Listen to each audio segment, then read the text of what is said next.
Good evening, everyone, and thank you for joining us here on STEM City USA. STEM City USA is a platform that helps promote the growth of underrepresented communities by providing opportunities to network, learn, and receive information that is key to the advancement of the community. If you are here tonight, you are here for the aSTEAM Village Open House, and that event will begin at 8 p.m. Eastern Standard Time, 7 p.m. Central.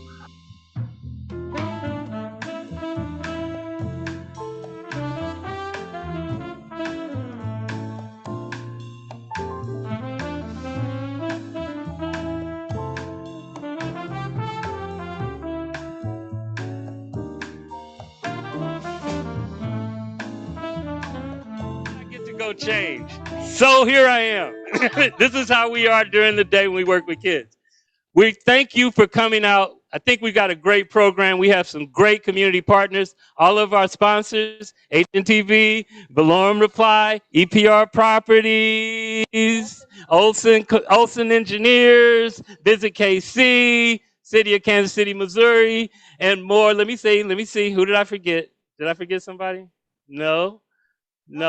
Okay, our honorary co-chairs, Congressman Cleaver, Councilwoman Robinson, Ms. Tersla Gregory from HNTV, Ms. Bambi George from Valorem Reply, and come on, Dr. Anna Stubblefield from the great Kansas City, Kansas Public School System, and Chester Thompson, our board chair. And who did I forget? Nobody. I think I got it. I got everybody. Yay for me. Long day. Okay, everybody, turn it over to Lindsay Ryan. Lindsay? Thank you, William. Thank you guys so much for coming. This is our very first annual fundraiser at aSTEAM Village. We wanted you guys to be able to see where we host these programs every day and all the great programming we have for STEM. My name is Lindsay Ryan, like he said. I am with Valorem Reply. We're one of the sponsors. We are a tech solutions company and a Microsoft partner. Prior to working, I actually did work at Microsoft, and that is how I came across aSTEAM Village.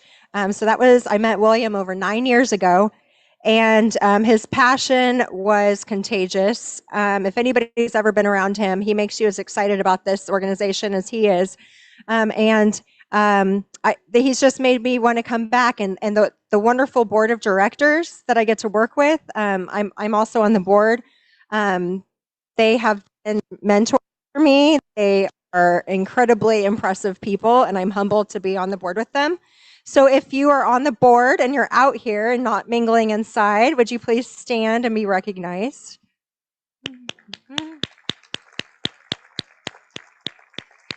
Our board of directors is what you call a working board, where we don't just sit and advise. We're a lot of getting our hands dirty, and so we were all here today getting everything ready for you. As you saw, William wasn't able to even change, so just a lot of hands-on work with the board, and I love working with them, and it's such a pleasure.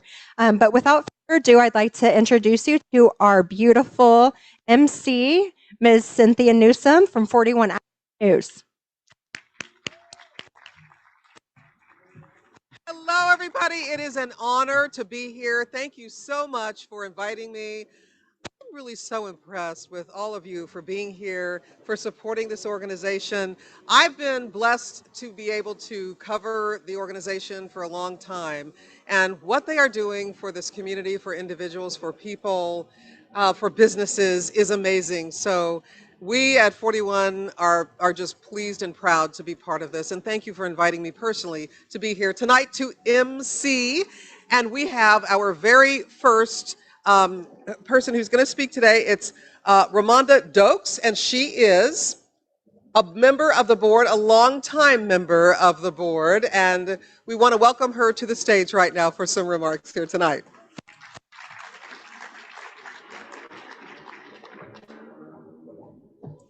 Oh, good evening. You all are awfully good looking, by the way. Okay, good looking crowd. Now, I have this because I've learned that everything that you know goes out of your head as soon as you get ready to talk about it, right? But I want to tell you where you are. That's going to be I love it. That's going to be my story. First of all, we're on the campus of St. Monica's Catholic Church. St. Monica is the first Catholic church built for African Americans in the city of Kansas City, Missouri. It was founded by a saint, and everyone goes, "What do you mean?" Saint Catherine Drexel. And she founded over 150 missions, 50 schools throughout the South and the West for the education of, as she said, colored children and Native Americans. Kind of a fantastic thing for a woman who came from great wealth. She never wanted to become a nun, and she became one. She made a decision that in order for her to fulfill her mission, that she didn't need any distractions. So she did join the Sisters of the Blessed Sacrament and started her own order after the Pope allowed it. And she went across the West, especially in Kansas, Missouri, Colorado. I mean, it's phenomenal. At that time, her wealth was around $15 million. And we were talking about in the late 1800s. So today, that would probably be about $500 to $600 million in today's dollars. And she gave away as much as she could until she died. Now, the other thing is, you're in another historical building right here. This used to belong to the Christian Brothers, who had De La Salle Military Academy, one of the first high schools in Kansas City that accepted African American students. So I think that it's so appropriate that aSTEAM Village is here, another first in our community. And I promised William that I would tell you this story, but I do get a little emotional. I work with the diocese, and I am what you call an investigator for abuse. Just that simple, okay? And I brought a young man here who was a victim of domestic violence. And I think after hotlining CPS, and his school did, I did, the neighbors did, until he tried to kill himself at 10 years old, no one did anything. Because he went to a foster home that I work with, I brought him here. He didn't talk very much. He wouldn't engage with the other kids. Within less than 2 weeks, I came back to visit. He was talking, had his phone out, wanted to know what was going on. He didn't have time to talk to me, nothing. So we talk about STEM education preparing you for the future, but sometimes we forget the human element. And without it, nothing works. And the coaches and the staff here opened their hearts and their arms without knowing anything about him. And that caused him jump 3 grades, first of all, because he's only spent about 30% of 2 school years in school. We found out that he has a photographic memory, just all kinds of things. So I'm very grateful to the coaches and to aSTEAM Village, which I do sit on the board. But right now, I want to introduce you to 3 exciting young men. Where are you? I'm looking for them. Okay. They are Justin Adams, Nicholas Neal, Marzell Bell. They have created something for you.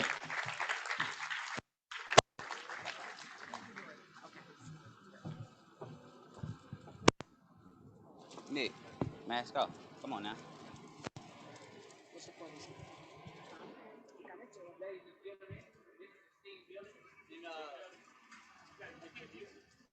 Right, we gotta get our mic. Ladies and gentlemen, this is aSTEAM Village, and we learned this in chemistry class. When we was doing chemistry, the song we was hearing, it really wasn't catching on. Ladies and gentlemen, this is aSTEAM Village, and this is Nick, this is Marzell, and what we about to show you, we learned in chemistry class. When we was in chemistry class, we was listening to music, and they was showing us they version of Switch the Atoms, they versions of the 20 elements, but it really wasn't catching our ear. It really wasn't sticking to us. So these two young men, they took it upon themselves to make a new song for the whole group. All right. So these two young men, they took it upon themselves to do this song, and in a couple minutes, they're gonna be telling you something about the 20 atoms. So hopefully, we take something home. What's the thing called? Forex can switch the colors. Switch the colors.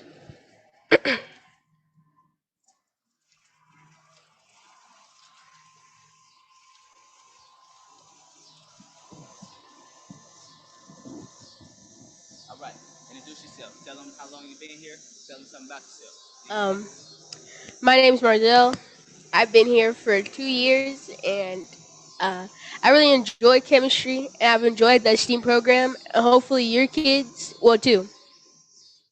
Hello, my name is Nick. I've been in the STEAM Village for 4 years, and I learned this in chemistry class, so I hope you take something home with you.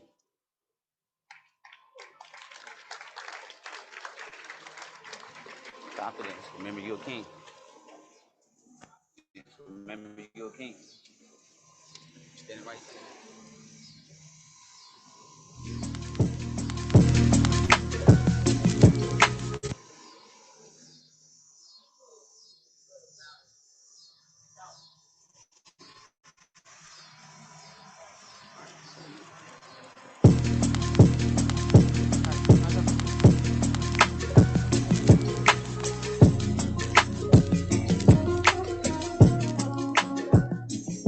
When the beat come in, say your name.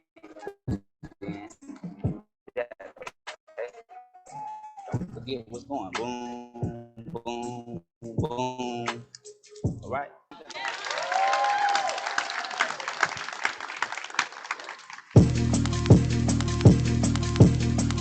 Okay, so my name is Nick, and I'm gonna start the song. All right. My name's Marzell.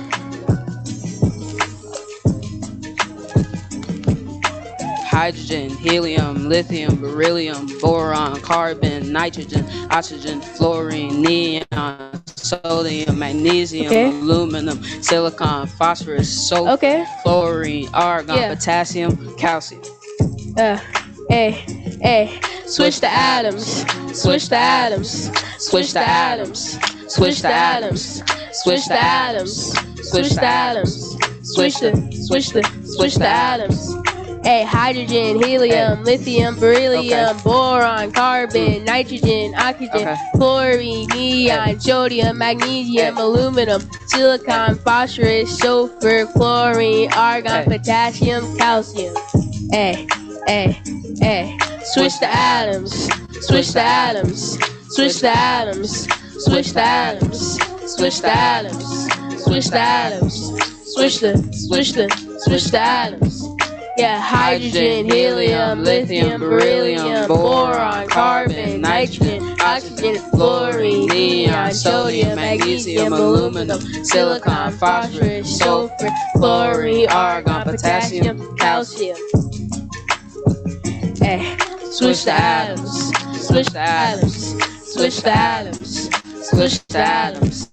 Switch the atoms. Switch the atoms. Switch the atoms. Thank you for listening.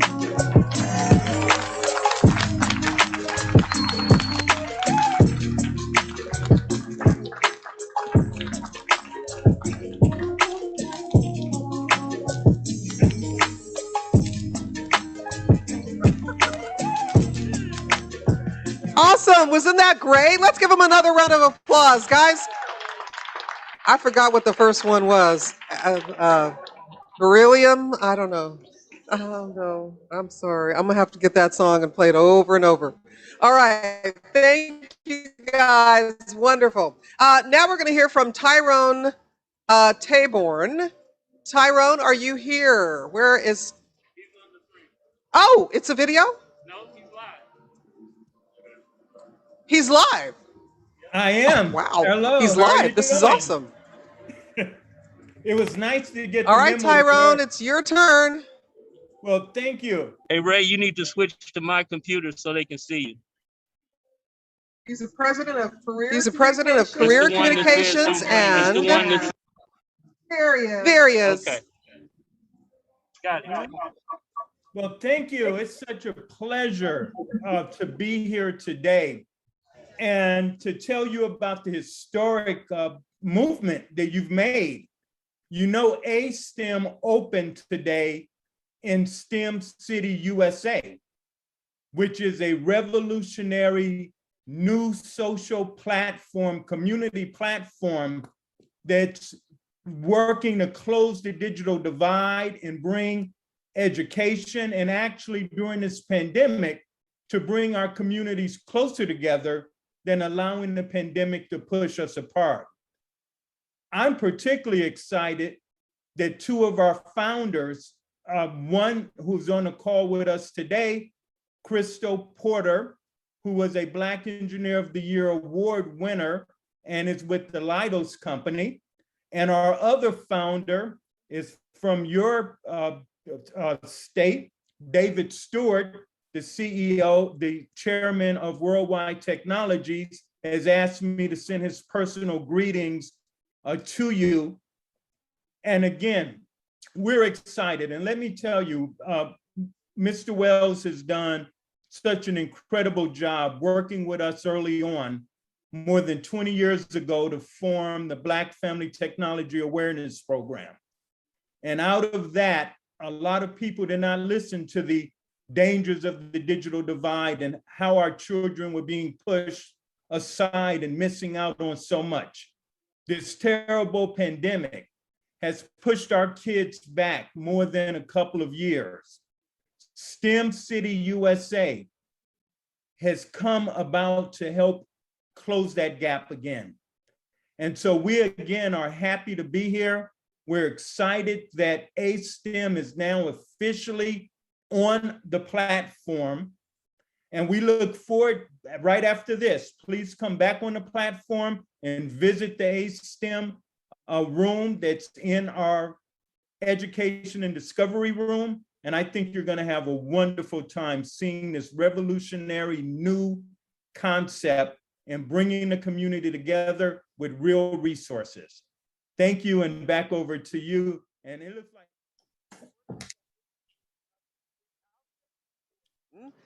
Alfred is making his way to the stage. Thank you for all that you do to make this happen. We're here to celebrate you and the kids. Good evening, everyone. My name is Alfred Jordan. I'm the vice chair of the board of directors. Thank you all for being here. I want to introduce to you Jackson County legislator Ron Finley. He's the legislator for the 2nd district, which we are in the 2nd district of Jackson County right now. And I took a few notes down because I wanted to get these things correct about his history. I know him, but I wanted to give you the dates. He was elected to the city council in 1991, re-elected in 1995, elected to the Jackson County legislature in 1998, re-elected in 2002. And he also, in 2005, I believe, serves as the chief of staff for Senator Yvonne Wilson. You know, if that wasn't enough, he's also served on the PIAC board, the Public Improvements Advisory Commission with the city. I believe he served on the 1/8 cent sales tax board. Also, he's a founding member of the ad hoc group against crime. And so you think that all of those different things would have took up all his time, but they have not. He's also had his own law practice since 1980. So 41 years of law practice. And, you know, I know Ron, he's a good man, and he's definitely a straight shooter. And he's a public servant in the truest sense of the word. That's why I wanted to give you all those different things that he's done, because he's dedicated his life to public service, and we appreciate him, and we appreciate his support of aSTEAM Village. I give you Vice Chairman of the Jackson County Legislature, Ron Finley. Yeah. Well, I got the sense too. But Hi, you want to get up here, please? Thank you. she was leaving and she came back. Yeah. Good evening, everybody. But that's all that matters. Look at what we have. Congratulations on what you're doing. And I am very happy to be involved. I'm very happy to learn of this area of education, Yeah, learn more about it, and provide support.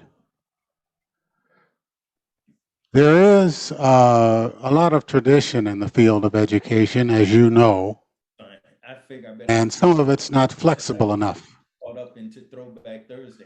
And we have a number of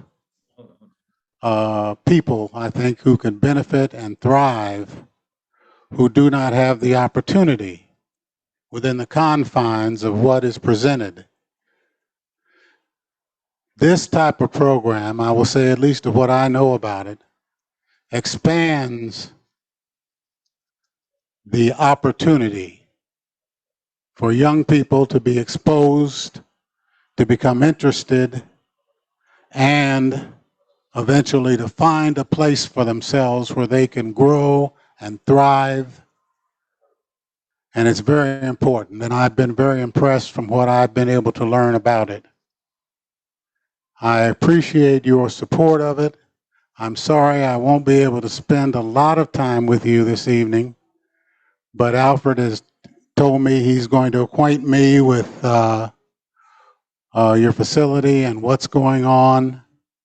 And probably the saddest thing that I come in contact with is young people who are facing the challenges of this world unprepared and disinterested. I like to talk to young men about what they can do, about how you make a decision about what you're going to try to do and contribute. But I find oftentimes our young people are channeled into narrow channels. They don't even realize sometimes that they could be a scientist.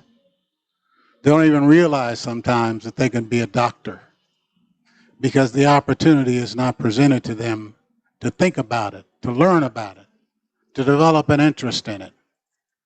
And I think that's critically important. And I compliment you on what you're doing and how you're doing it. Thank you for asking me to be here. I hope you enjoy your evening, and if there's anything further that I can do, please feel free to let me know. We've got a budget coming up. I intend for this program to again be in it.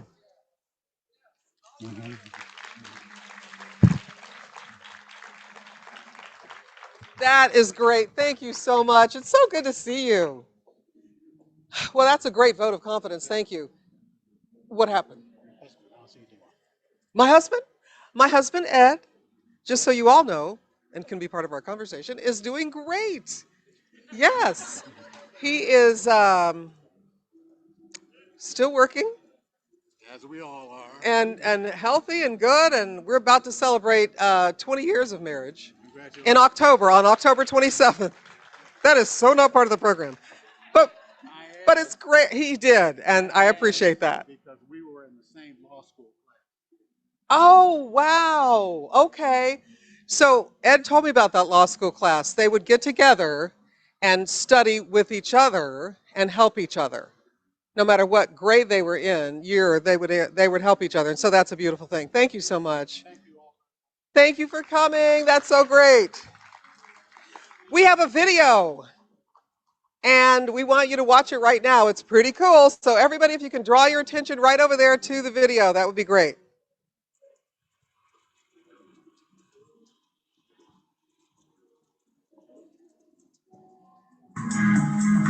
This year has been a phenomenal year for chapters in their program. And now is the time that we recognize the best chapters for their work. This year's Distinguished Chapters of the Year are as follows. For NSBE Junior, the NSBE Junior Chapter of the Year is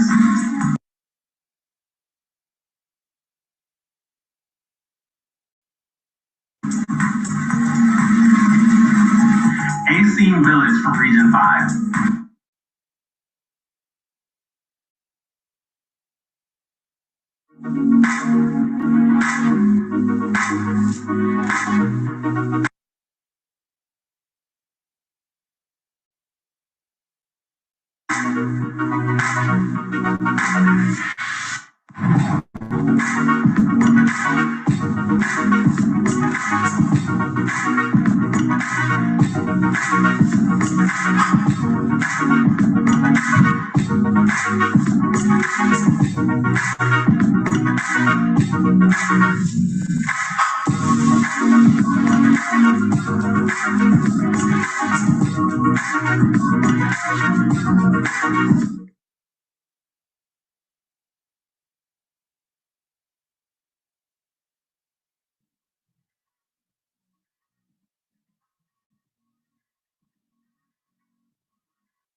Known anything about them if I hadn't gained that exposure.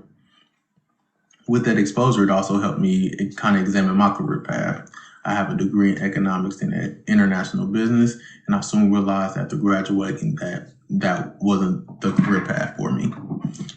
Working with the STEAM Village, I was able to get a grasp firsthand of other career paths and skill sets that are needed, and ultimately change my career path. I've also, with the STEAM Village, been able to work with kids. I enjoy working with them in an environment that helps foster their growth.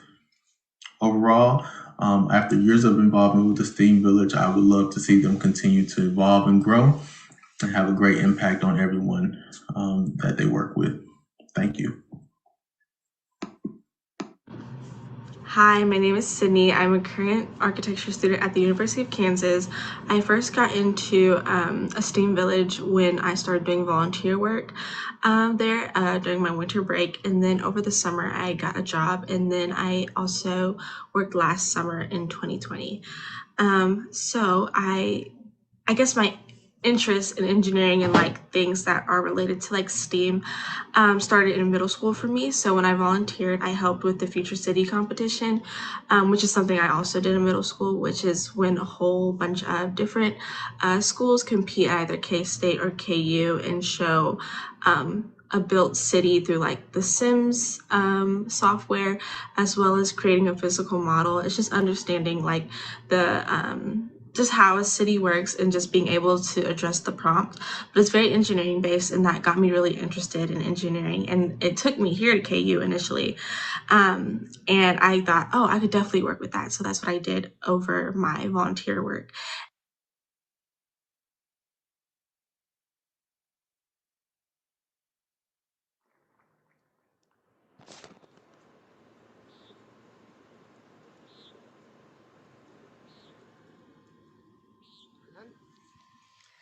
And coming to the stage now, Chester Thompson. Chester Thompson, are you here? Here comes Chester Thompson. Chester, we appreciate you being here, and we are excited about everything you're going to tell us. We're happy to have you stand on the stage. All right, first of all, let me tell you that Councilwoman Robinson is not going to be able to make it. She's having car problems. So I was going to introduce her. Is that right? Oh,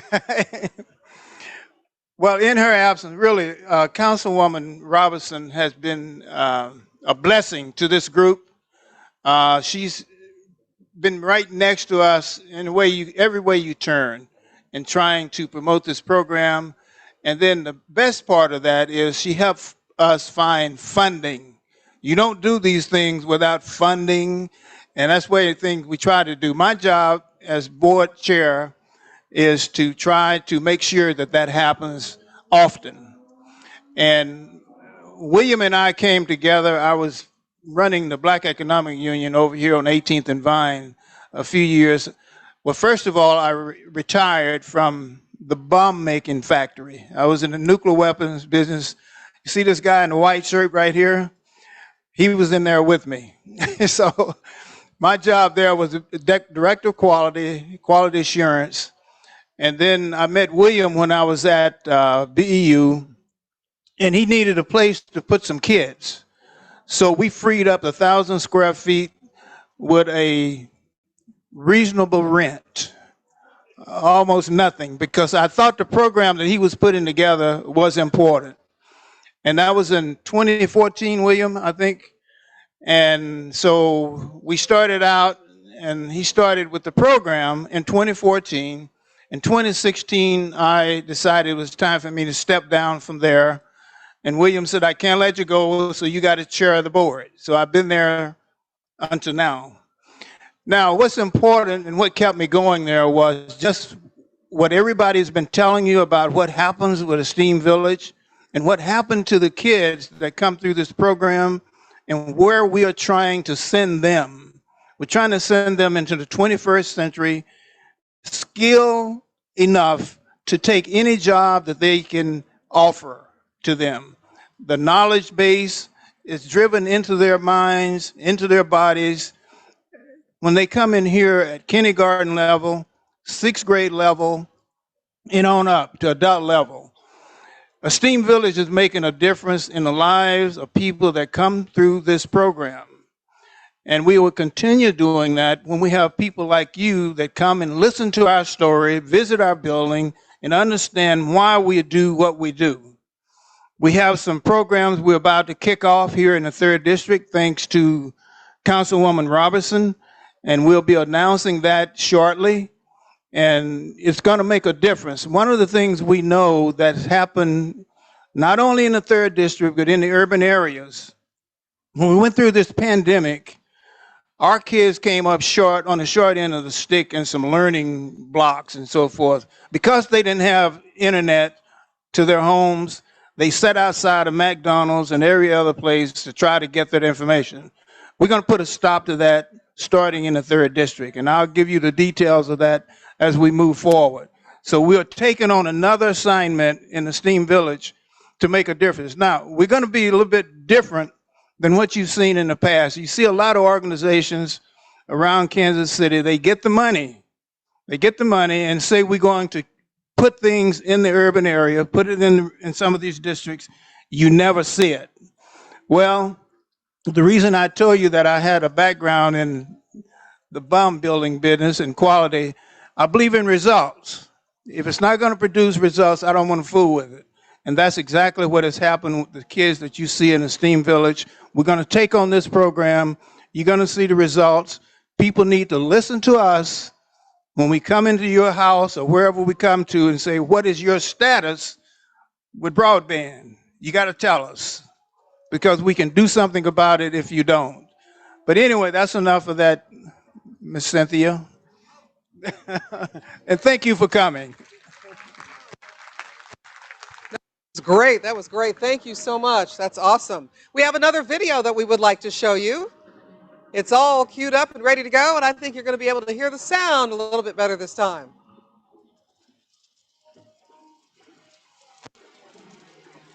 Now, a group of middle and high school students also see a brighter future for the 18th and Vine district. Yeah, all new this morning, Bryant Madrick takes a closer look at the vision these young people are creating and the bigger educational lesson they're learning.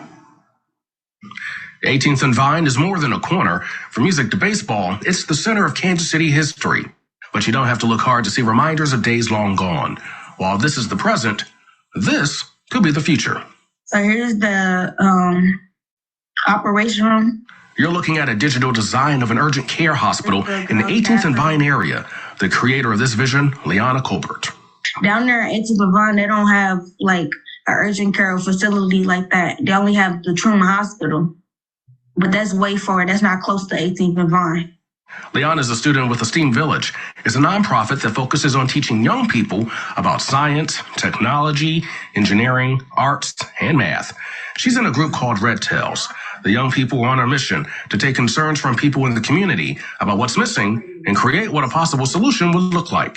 Fellow student Xavier Hasty showed me a few of his designs. This one right here called the Dance Studio, and it basically allows elderly people and regular people to just have a great time and hang out. Hasty says the project is laying the foundation for his dream of being an engineer. How to use the SketchUp, how to use the coding, how to think like open-mindedly. They're actually learning the process of vetting good ideas. Those students are learning from design professionals like Michael Rendler, director of E7 Architecture Studio in Los Angeles. This is real work going on real time right now, where they're being asked to do something that takes real professional skill, and they're delivering that professional skill. Rendler says these young people are learning more than just how to design a building. Now you have partnerships with education, you have partnerships with your community, you have environmental science taking place, and this thinking is the future. Yes, so Bryant Madrick joins us live in the 18th and Vine District. Bryant, I love that as much of the design stuff they're learning, the networking and partnerships they're learning is so huge. What's the next step for the project these young people are working on? Well, ladies, the next step is for these young people to take the design, some that you just saw in our story, and actually present it to the community. They're going to have an event on May 4th where they'll present those designs to people in the community as well as city leaders. You know, the whole point of this is obviously an education for the young people, but also to spark imagination, not just for those young people, but for also people here in the city, in this area as well, just to imagine what this area could look like. And that was the whole point of this goal. One of the mentors said, look, when we start coming up with designs and a vision for the city, it's important that you leave some room at the table for these young people. Back to you.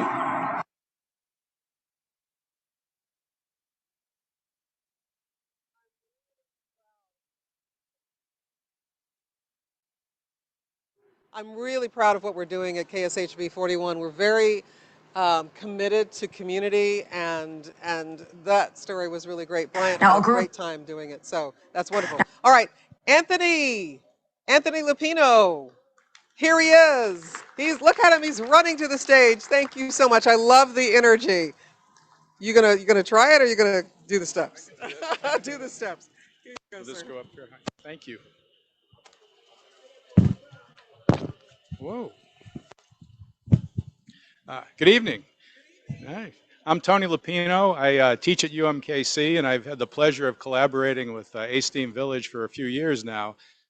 Wonderful things are happening now, and you just saw an example of that and the really wonderful story that was done by Channel 41. It's been an inspiration and a joy for several of us at UMKC, faculty and students, several students, to be collaborating with the Red Tails group while they did that work. What aSTEAM Village has done to connect youth to not just the STEM education, but putting it to good purpose right now in civic engagement and civic entrepreneurship in our communities is outstanding. And so I think that it's important, two lessons that we've drawn from watching what they've done with techniques like building information modeling and virtual community action planning that Mr. Rendler was teaching them to produce those visualizations. Two key things that have struck me. One is the tremendous capacity of youth to learn and apply the skills and knowledge that they've been receiving through this program. That's one. But as importantly, that they're showing that they can be value-adding, productive in their neighborhoods right now. And one of the signs of that was Councilwoman Robinson held a 3rd District meeting via Zoom. We've all been used to Zoom now. several months ago, near the beginning of when they were starting this process of developing those visualizations.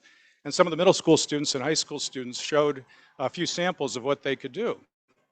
And I've learned in the last year and a half, like many of you had, the term chat. That's the thing at the bottom of the Zoom thing. I'm looking at the chat, and the point was to develop this work and turn it over to the 18th and Vine Development Policy Committee that Councilwoman Robinson chairs. And the chat was saying about halfway through it, okay, somebody has to put a few of these students on the 18th and Vine Development Policy Committee. That was the main message right away. And so what's happened is they're spreading the word about these techniques in neighborhoods around where we sit right now and in several others across the KC Metro. So Mr. Wells and Mr. Rendler have been generous in attending different sessions to share these approaches, including one at the Lewis White Real Estate Center webinar on cutting edge real estate development through the Block School at UMKC. They did that earlier in the year and another setting so that this kind of activity can be replicated. And so my job here right now is to introduce you to the provost of UMKC, Jennifer Lundgren, who will speak to how well what they're doing here in terms of preparing youth for their paths through high school, into college, and into technical careers in the digital age and digital age economies aligns very well, I think, with our missions and our strategies, and Provost Lundgren will speak to us about that.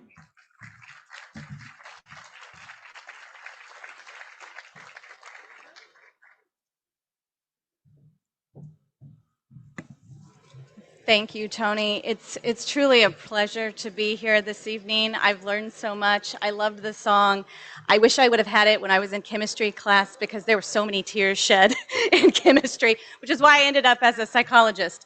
I just wanted to, I'm going to go off script a little bit because I've just seen all these synergies between aSTEAM Village and UMKC, and I just wanted to share some things that I'm excited about that we're doing at UMKC that I can't wait to get these kids involved in as they get through middle school and high school and into college. We have just launched something that we're calling professional mobility escalators, and there is a path straight into engineering and tech fields. We're excited to support students straight out of high school with a lot of academic support, social support, learning communities in the residence halls, mentorship. And the goal is not just to get that first college degree, but to get that first really good job. So I'm excited to see how many students we can get into those programs in the coming years. We also have a new building that we've just opened. I don't want to get the name wrong, so it's a long one. The Robert W. Plaster Free Enterprise and Research Center. I'm also excited for the kids to come over and participate in the augmented reality and virtual reality, the 3D printing, and for anyone else to come over. It's for the community as well as for students. I got to do a tour. You can, if you're afraid of roller coasters, you can sit in a virtual reality, go upside down. They have flight simulation. It's just a great community resource for the kids to learn and for members of the community to go build prototypes, expand on ideas when they're in the early development stage. So excited about that as an opportunity for partnership as well. One last thing I just wanted to say, we've heard about the Red Tails Digital Engineering Alliance. And I want to thank everyone who's been involved in that. I think that there are many people with aSTEAM Village and with UMKC that have made that possible, including Tony. Some of the work came out of two classes in particular, entrepreneurial urban development and law technology and public policy. And so the collaborations that have come from that have resulted in workshops that have been hosted to get community input on the Red Tails visualizations and redevelopment possibilities. And I know that there have been results that have been made available to Councilwoman Robinson. So I'll just close by saying I'm excited about all that's happening here and look forward to the collaborations and getting as many students as possible to UMKC and on to great careers in STEM.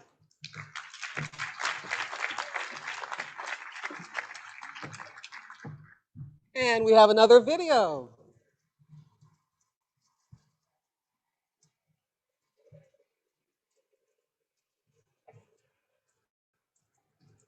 And I worked on making aSTEAM Village a living, sustainable building. This is the 3D rendering of a steam village.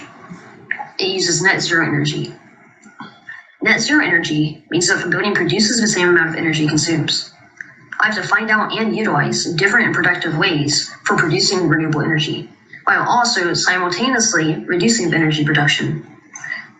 So, on the top, there are highly efficient solar panels that help produce mass amounts of renewable energy. One of the ways we can reduce energy consumption, preferably lighting, is by adding fully automatic windows that have advanced shaders and fin walls attached to them. These windows make sure that no matter the time of the day or month, it will give the maximum amount of light that's needed. For example, during winter, it will let almost all of the sunlight into the building to help keep the building warm, while in the summer, it would still keep light in the building, but reduce it to a certain degree so the building doesn't overheat and it can stay sustainable. Another way to help reduce the lighting energy consumption is by adding LED lights to the building. LED lights use 75% less energy than normal lights, and it also lasts 5 to 10 times longer. This will save lots of money in the long run. So, we talked a bit about reducing the energy consumption for lighting, and now we're going to move on to how to reduce it for heating. One way we do this is by adding mass insulation to the building. Insulation adds resistance to heat flows and lowers heating and cooling costs. It also makes the building more comfortable to be in. That's all I have to share today, and thanks for listening. My name is Xavier Hasty, and I helped create the upper floor of the aSTEAM Village building. And now, without further ado, let me present to you what I have been working on. When I first started, this is about not much to say, but there's a high-powered shower equipped with curtains for privacy and floor mats. We also have an automated sink and tubes with water in them for you to experience the best. On our next stop, we have the planning room, or as I like to call it, the brainstorming room. This one is used for planning out projects and creating new ideas. You can even see some of the trophies that we won in our past competitions and conventions. On our next stop is the learning room. This is where we put our mathematics and scientific predictions to use. We also use this room to put our ideas on paper. It also includes a smartboard and a gorgeous view to the outside world. Now onto our testing room. This room is mostly used for 1080, but it's open to anyone in the building. This includes a medium-sized track with a 1080 car and a desk and table to work on. Onto our next room is an FLL room, or the first Lego League room. This includes a long rectangular table used to build and test the Lego robot. It also includes a television and 2 nice-sized Lego models for the kids to play with. And on to my next room, as I like to call it, the lab room. This is surprisingly my favorite. This room is used for discoveries and new brainstorming ideas. It includes 6 rows with desks and a high-mounted TV. Underneath that TV are countertops for designing. We even have a class pet fish named Cleo. You might be wondering, why are there tracks on the floor? Well, I'll tell you, these tracks are used for the 1080 car and allows a bigger area for the 1080 car to drive on and test the efficiency of it too. I'd like to thank you for watching and listening to my presentation, and I do hope you visit us sometime soon. Hello, my name is Abella Mbamana, and I am a current sophomore studying philosophy at the University of Missouri. Over my time with aSTEAM Village, I had the opportunity to work with many young visionaries as well as city leaders to cultivate a beautiful environment here in Kansas City. I've also had the opportunity to work with young students as a camp counselor throughout the summer of 2020 here at aSTEAM. This experience has instilled in me the importance of youth exposure to diverse passions like STEM education. This experience alone has influenced my choice of study and career path to work for social enterprises or nonprofit organizations like aSTEAM Village, who carry that mission of progressing future generations for character building and workforce development. Thank you, aSTEAM, for these opportunities that has grown my compassion for the youth, community, and inclusion here in Kansas City. Super awesome. Hello, my name is Zori May, and as a former student of the Pembroke Hill School, I saw a need to be a part of an organization that negated misconceptions and valued individuals. That is why I became a student, mentor, and active member of the National Society of Black Engineers and aSTEAM Village. These organizations introduced me to what it means to be a part of a team and encouraged me to be intentional and confident. The charge to lead change is why I became a mentor, but NSBE and aSTEAM Village afforded me the opportunities to be recognized and awarded. I challenge you to continue your journey for thirst, knowledge, and growth. Let no one create a ceiling for you, and may your journey be everlasting.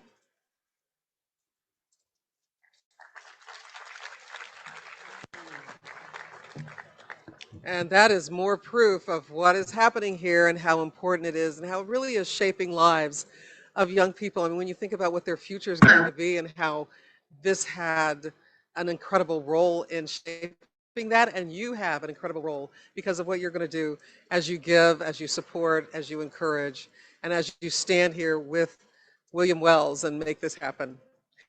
All right, our next guest who is coming forth is Tirza Gregory. Did I say it correctly? Tirza Gregory. Thank you so much for having us here today and experiencing the aSTEAM Village and all that it has to offer. It's been really fun. My name is Tirza Gregory, and I am a bridge engineer, and I'm also a vice president at HNTB Corporation. HNTB was founded right here in Kansas City over 107 years ago, and so we're so proud to share this amazing community with you all. At HNTB, in Kansas City, we have about 450 professionals here in STEAM careers, including engineering, architecture, marketing, technology, accounting, planning, and much more. And we hope that the next generation of innovators and engineers and designers comes from this community right here, and helps us to deliver the future of transportation and architecture around the country, and especially to provide diverse and new perspectives that will help us solve problems that connect people to opportunities and to improve the quality of our lives for everyone. We're so thrilled to be a supporter of aSTEAM Village because it's an important organization that is focused on opening young people to concepts in science and technology, engineering, arts, and mathematics, but also because it's giving them skills that they need to succeed in the future, way beyond that. In fact, the National Education Association lists the skills that they're learning here as critical for success in the 21st century. And those skills are critical thinking, problem solving, collaboration, communication, creativity, and innovation. And the students here are getting that every day that they come here. So I'm really excited to be a supporter of aSTEAM Village and all that they're doing to promote STEAM education. At HNTB, we rely on those skills that they are learning here today to bring big ideas to the table. And the future workforce at HNTB and everywhere else is going to be called upon to solve some very challenging problems in the future, and we need them to have a mastery of these skills. So I want to thank you all so much for what you're doing here to prepare the future workforce for us to use in the future. So thank you so much, and we're enjoying this evening. So I want to play. I want to go through the rooms and enjoy all of the activities.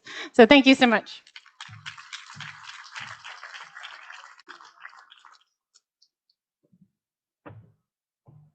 Wow, I appreciate that.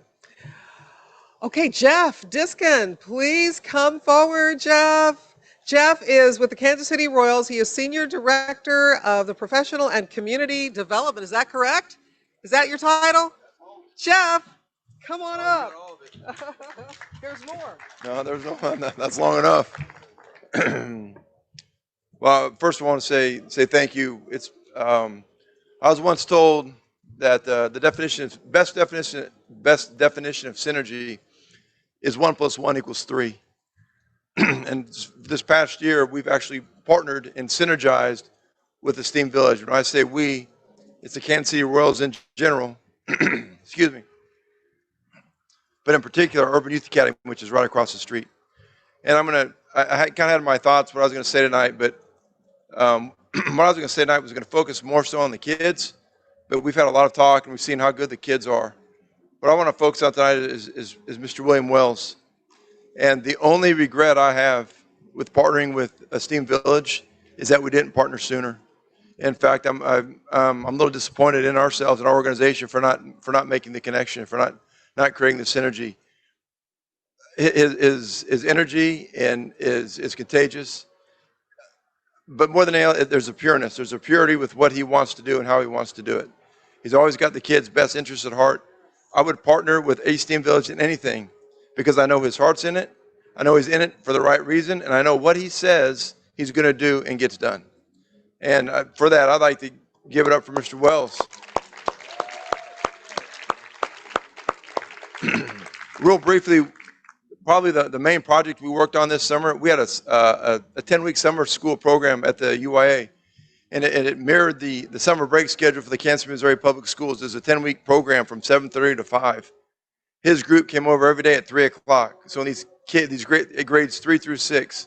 So can you imagine getting kids grades 3 through 6 at 3 o'clock after not having a break, after going through the last school year that they've had? That's a challenge he undertook. That's a challenge aSTEAM Village took on. But probably the highlight of the synergy part is we need to grow baseball and softball in the urban core. The Kansas City Royals do. We know we could do it. How do you do that with the STEAM curriculum? We used Xbox, MLB The Show, to introduce the game of baseball and baseball to girls and boys. But part of that program was a stadium design. So these kids were designing on their Xboxes their own baseball stadiums. Some kids had dinosaurs in the outfield. They had water fountains. They had pink seats. They had green seats. They had whatever. They could do whatever they wanted. And then they could have a home run derby in the stadium that they created.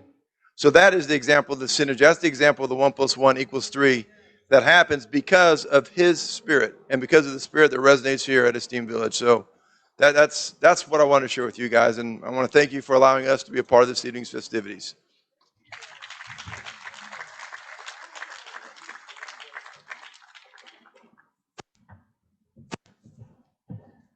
You know, videos just kind of prove what's going on. So we have another video that we'd like you to watch.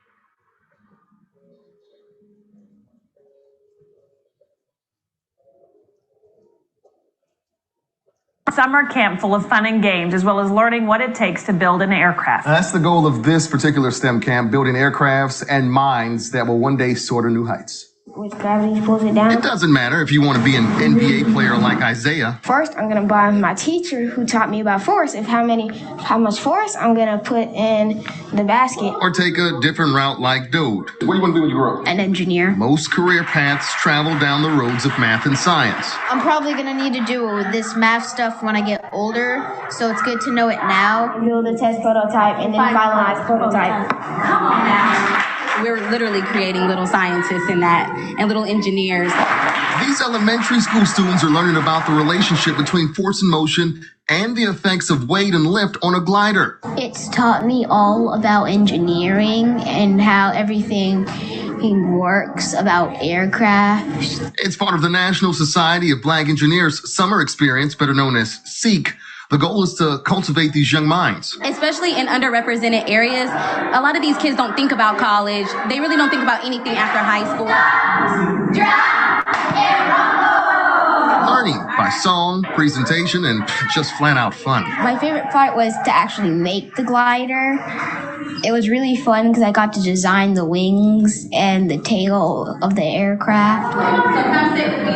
Organizers hope a field in engineering is what's next in line for takeoff for some of these young minds, especially in a field they say has a huge shortage of minorities. We try to open up an entire world for them that is STEM.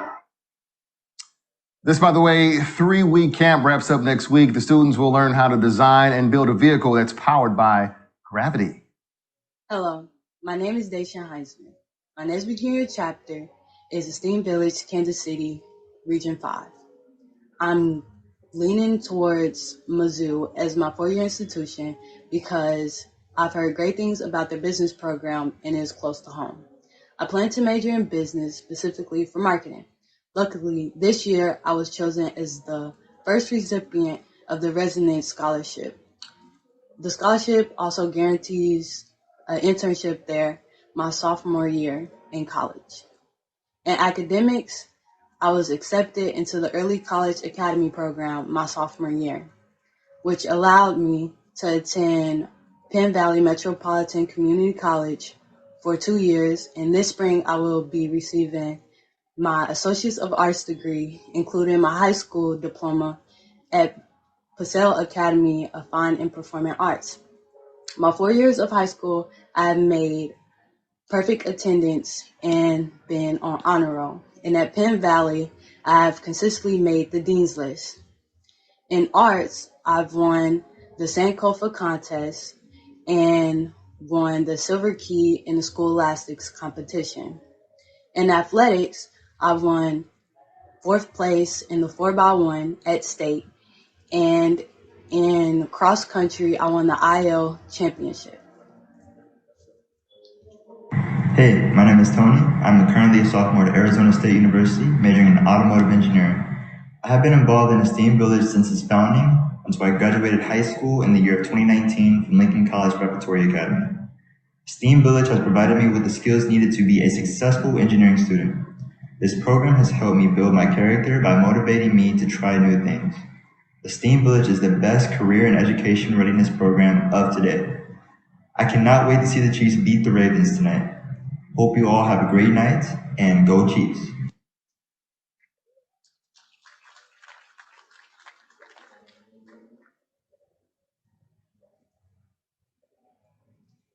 Summer.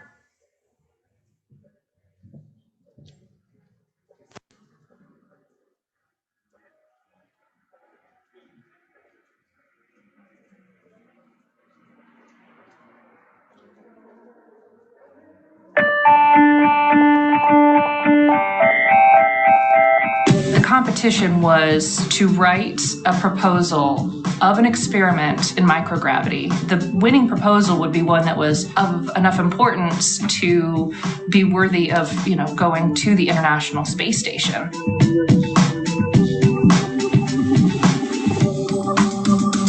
We did a lesson on microgravity so that they would understand what any experiment would go through. They would have to write a real research proposal just like any scientist. They would have to come up with an experiment that had the same sort of constraints as any type of experiment. They had to work inside of a very small tube.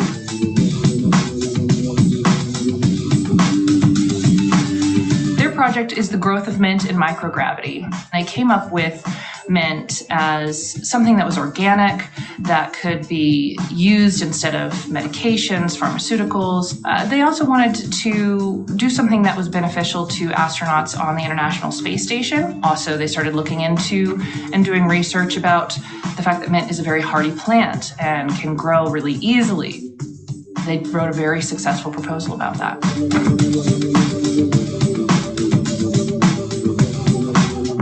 When we won, we thought we were done.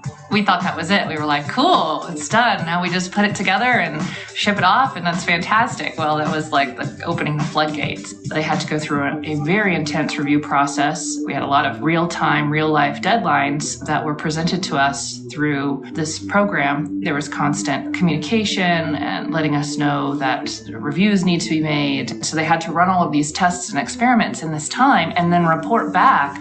This was work that I wasn't doing until I was in college, for sure. It was an amazing thing for them to experience and to just be able to hang in there and do.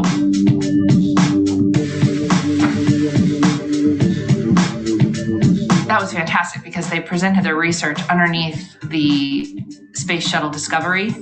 There were 41 other communities that had participated. And so they were there presenting as well, from 6th grade to undergraduates, which was amazing to really see all of these microgravity researchers that had gone through this really intense process. A lot of people spoke about how the students, the microgravity researchers from Kansas City, had inspired them at the end of the conference.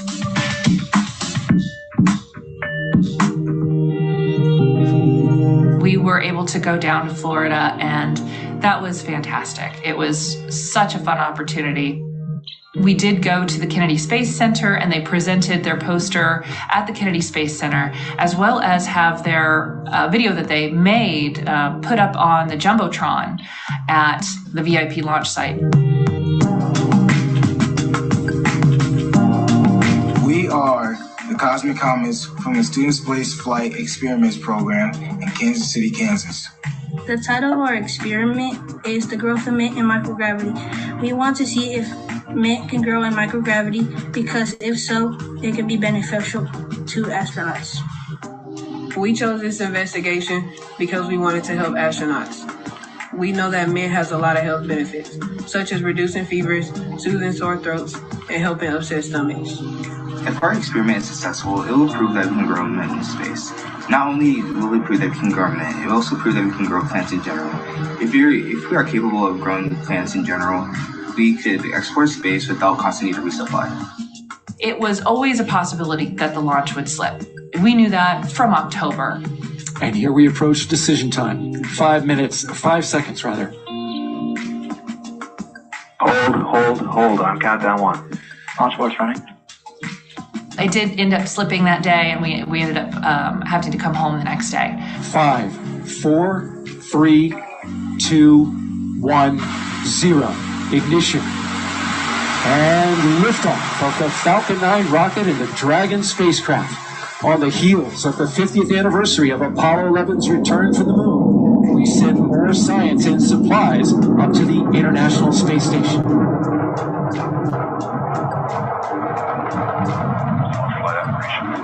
Stage 1 propulsion is nominal. We were at the airport watching it on our phones when it took off. It was really still just a cool thing to say, hey, there it goes.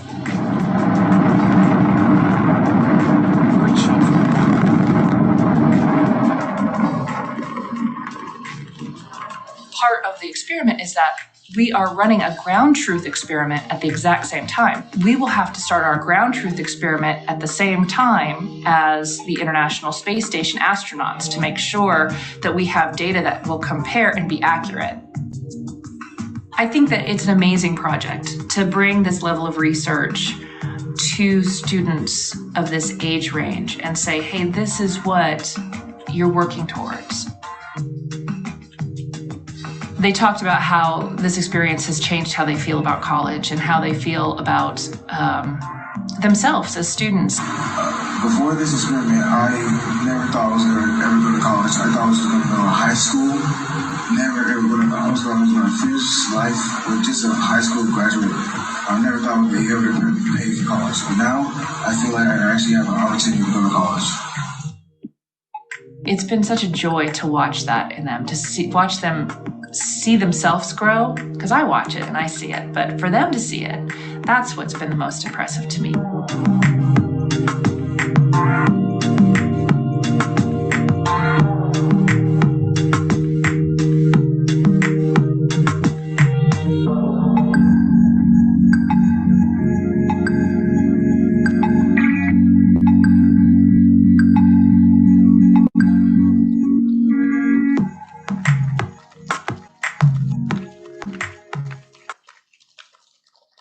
So those were Kansas City, Kansas public school students. So this is a perfect time to have our brand new Kansas City, Kansas superintendent come forward, Anna Stubblefield, coming to the stage.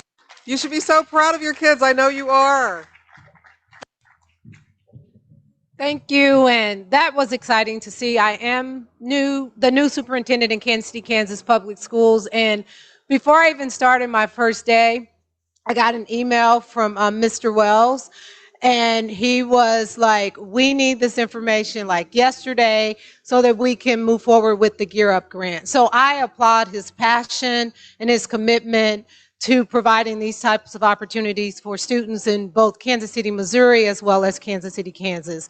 One of our goals in Kansas City, Kansas is for 100% of our students to graduate with a Diploma Plus. And when we say plus, we want them to graduate with either college hours, some sort of certification or license to launch them into the world with a leg up and provide those real world experiences so that they have the confidence to pursue the dreams that they may not even know lies inside of them, and be able to problem solve, collaborate, and help make our communities a better place. So I'm excited about aSTEAM Village and Mr. Wells making sure that he thinks beyond just the Kansas City, Missouri side, and including our students in Kansas City, Kansas. And we're committed to the partnership, committed to providing those experience for our students, and committed to each and every one of you for partnering and making these opportunities possible for our students. Thank you.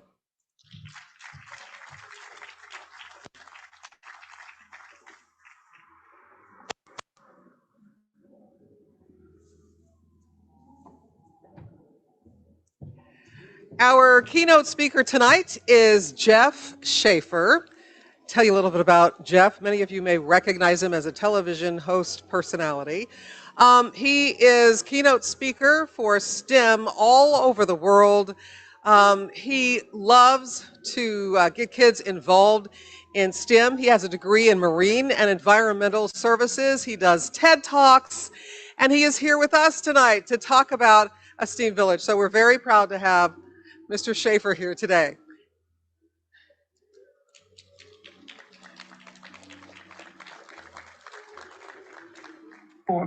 The science behind Black Panther and other stories is what excites a particular young tech educator in New York who hails from the south side of Chicago.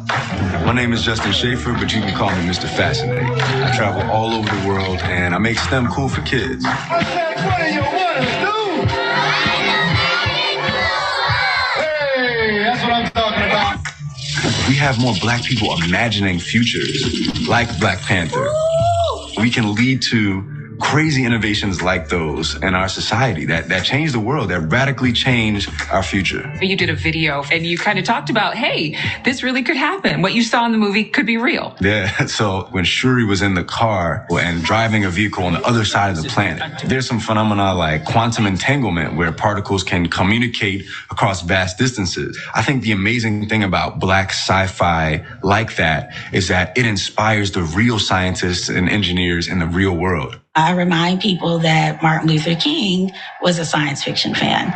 He was a big Star Trek fan, and there's a popular story of him convincing Nichelle Nichols that she should stay on the Star Trek show because she was inspiring so many people. It surprised me that Dr. King knew as much about my show as I did. Through the realm of fantasy, people get inspired to make real world change. Nichols went on to help NASA recruit more diverse astronauts. Justin is following a similar path as an Afrofuturist to get more kids to pursue careers in science, tech, engineering, and math. Black Americans make up only 9% of that workforce. A lot of kids, just like you, aren't able to really tap into that love and that passion for STEM. Why do you think it's important that they do? Some careers are the highest paying careers per capita in the United States. We are at the cusp of a revolution in industry. If we're not a part of these revolutions that are happening, then we're going to be left behind. What do you tell kids who have a hard time imagining themselves in a future where they can be fearless? I don't think we tell them. I think we show them. I really think that the children who were affected by seeing the Dora Milaje and wanting to be a Dora Milaje, not only did they embrace their Afro-future or their African roots, I think they empowered their souls. It's clear now that the next generation will be influenced by so much more than comic books and Black sci-fi. They'll be inspired by scientists, authors, Oscar winners, and hopefully themselves, fully realized as Afrofuturists. empowered to change the world. It's not so much about, did I do all these things? It's more about, do I see possibility and do I see value in looking to experiences in Black cultures to help shape that future?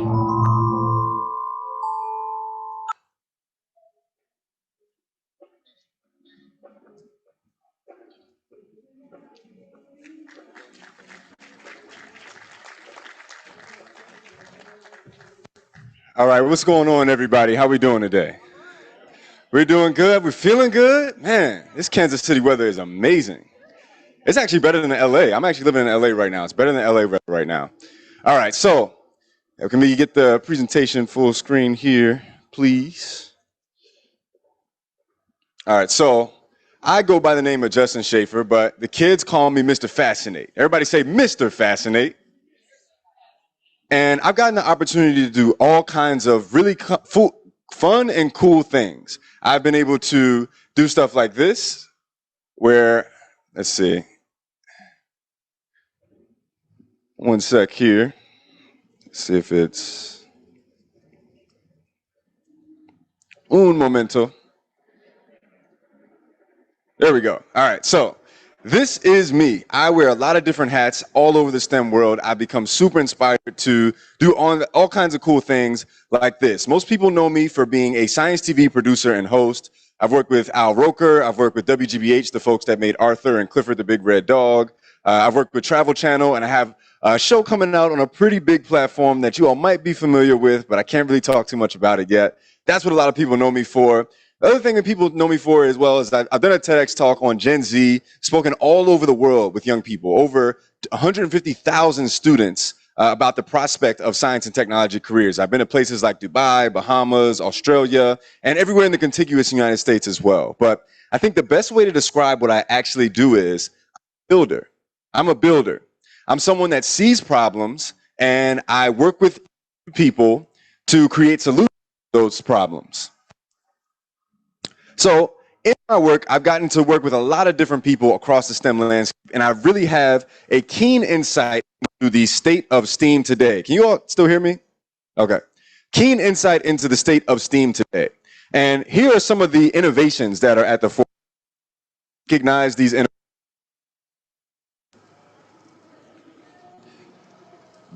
Some of you all recognize these innovations here, like 3D printing, AI, machine learning, blockchain technology, commercial spaceflight? How many of us know that there are 4 civilians orbiting our planet right now? Okay, all right, you guys are up on things.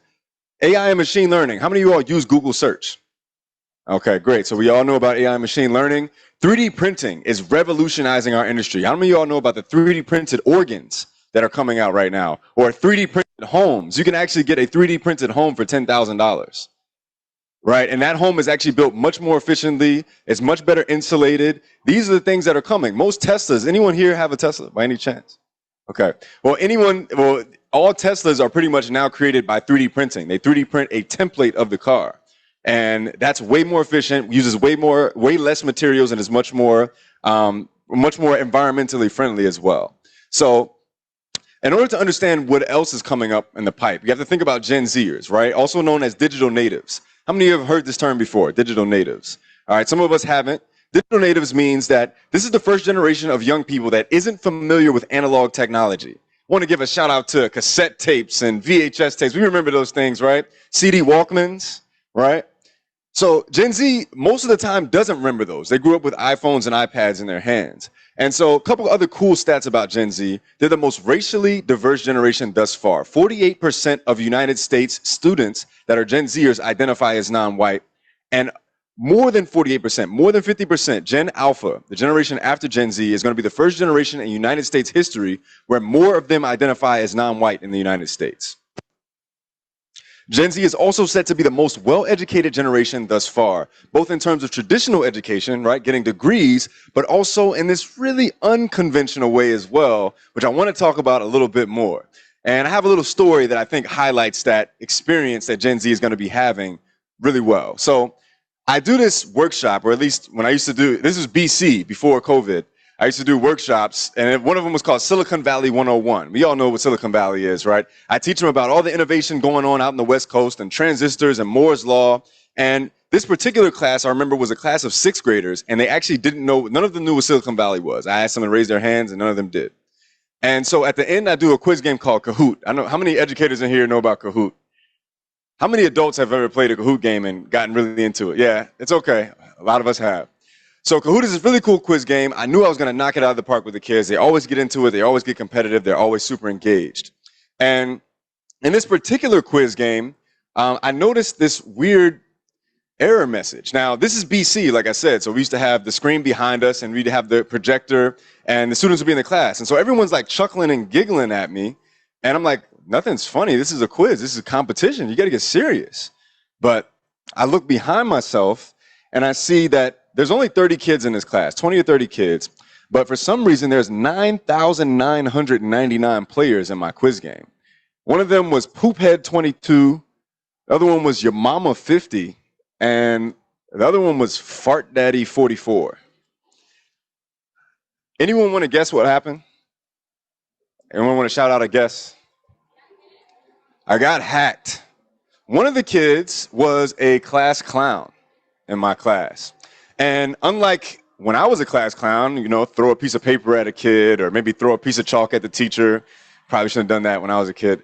He decided to be cute in class. He was going to hack into my quiz game. And you know that one kid that's always laughing just a little too hard? Yeah, I caught him.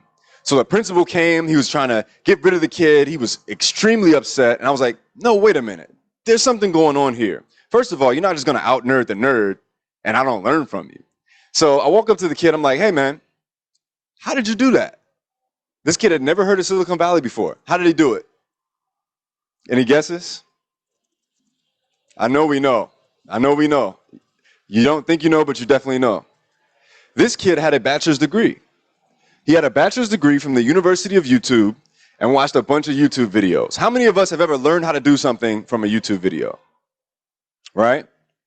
Okay, so imagine that an entire generation of young people, anyone that has access to a device, is fully aware that they can watch a 5-minute summarized video of anything and learn how to take on any type of skill. Well, what does that mean for us, right? We're educators. We're folks that are passionate about STEM education. We're parents of Gen Zers.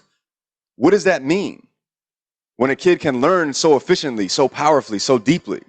Well, I think I'm starting to understand what that means and contextualize that as we look at the future of STEM, the future of STEAM education, and the future of our young people.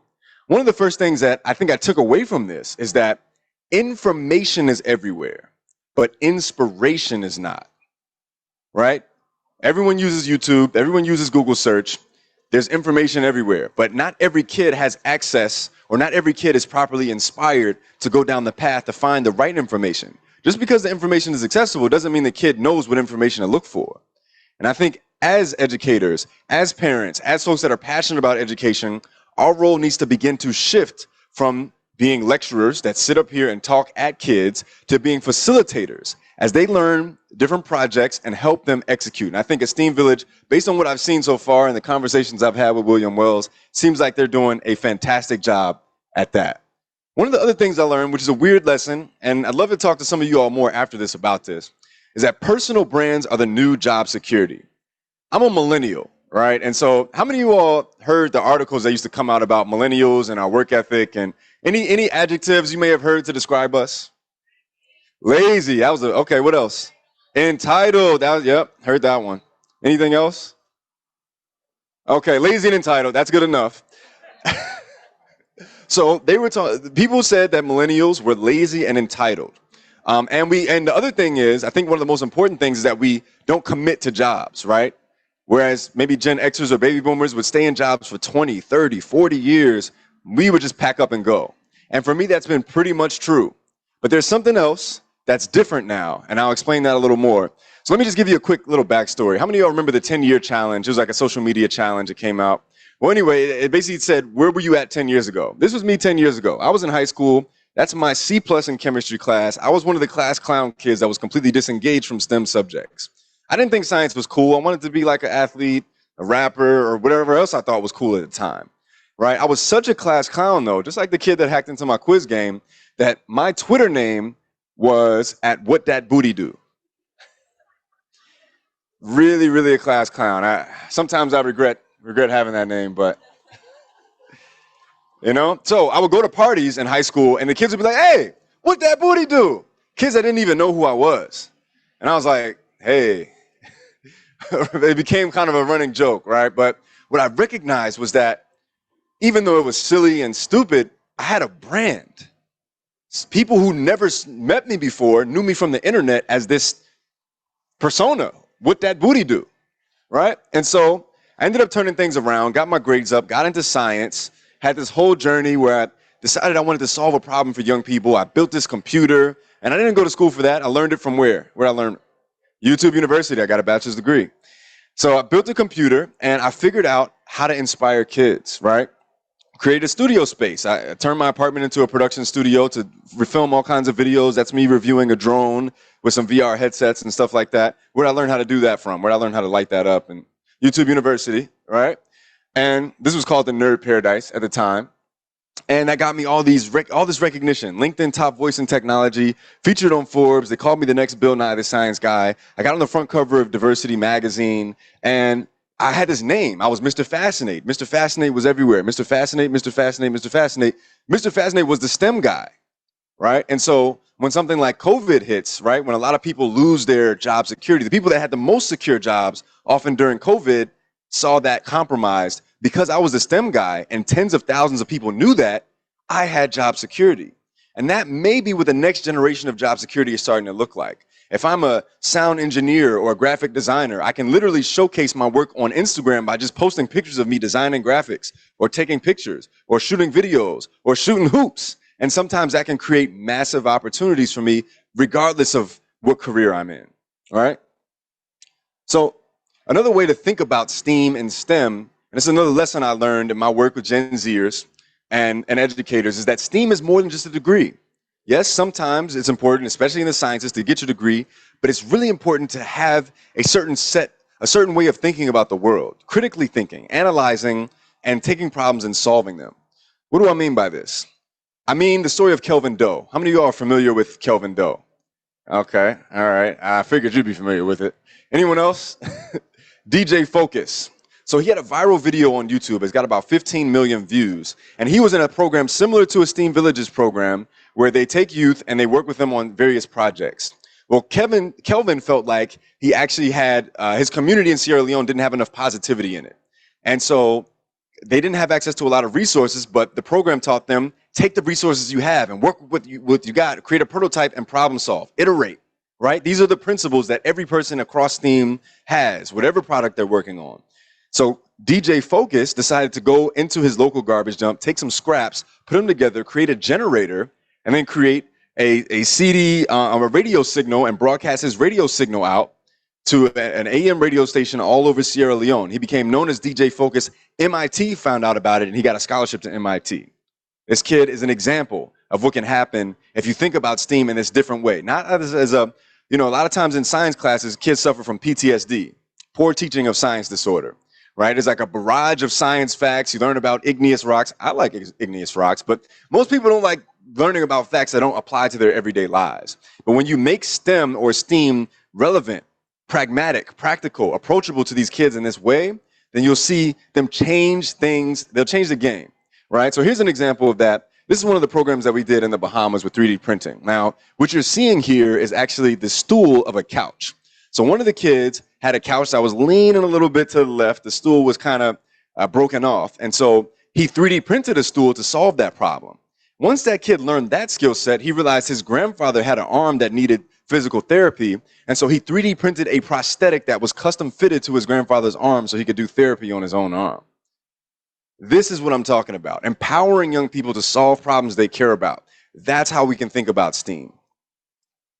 Now, one of the most important things that I think is relevant, and again, I think STEAM Village is doing an amazing job with this, is that you cannot be what you cannot see. I wanted to be a rapper and an athlete because everyone I saw that looked like me, that was a little older, or that looked cool, or that was glamorized, was that. I didn't see popular examples in STEAM.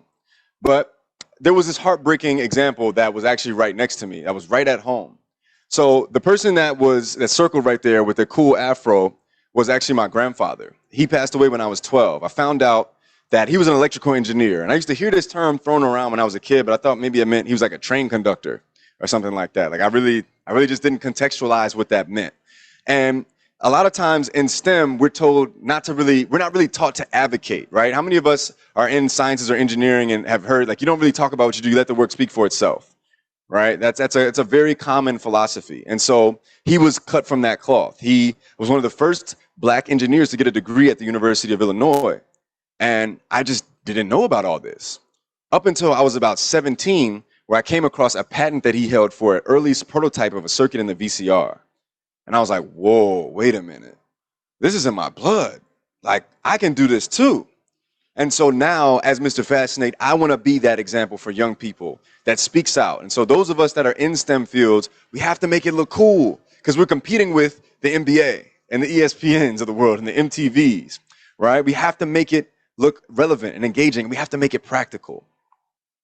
So this is another one that I always like to put in here. Your role model today is a Google search away.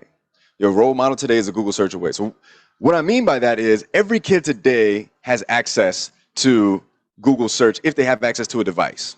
And they can find people that look like them, that have these personal brands that I talked about all over the world, right? And one of the other amazing things to think about is that if those kids make themselves Googleable, right? If they have those brands, then they're positioning themselves to be nothing but successful, right? When we interview for a job, what is one of the first things we do? We Google the company, right? Or when we're trying to hire an employee, what is the first thing that we do? We Google the employee's name. If something positive comes up, if something amazingly positive comes up when you do that, you're that much further ahead. So those are some of the things that we're thinking about as the future of STEM and the future of education comes. I argue that personal branding should be a class in every school, every educational institution all over the world. I think that's one of the biggest things that's coming up today. One of the other things I love to talk about is this usage of these terms. And these are terms I used to hear when I grew up. Under-resourced, marginalized, underserved. I was a kid from a single-parent household in the south side of Chicago. And so hearing these terms used to describe myself made me feel like I was less than. And those are the things that I use to justify my lack of performance in school, my lack of performance outside of school. I didn't think I had a shot. And once I started reframing things and looking at things a little differently, I realized I was actually underestimated. And I think that's a much more effective term to use when referring to our young people today, if they come from backgrounds like these. So I want to give you all a quick glimpse into the future. Like I said, I've met hundreds of thousands of young people. I've heard what they talk about. I've heard what they think about. And it's my belief that the solution to world hunger, the cure for every virus in the future, the next wave of commercial space flight, right? Asteroid mining, all of these solutions exist in the heads of our young people. But what if one of those kids hasn't been exposed? That light, that spark hasn't been lit in their minds. If we light that spark in the minds of kids that wouldn't otherwise see it, we can change the world in ways that we couldn't even imagine. And I think you all are a part of building that future. So thank you all so much. Again, my name is Mr. Fascinate. And you all are doing some amazing work.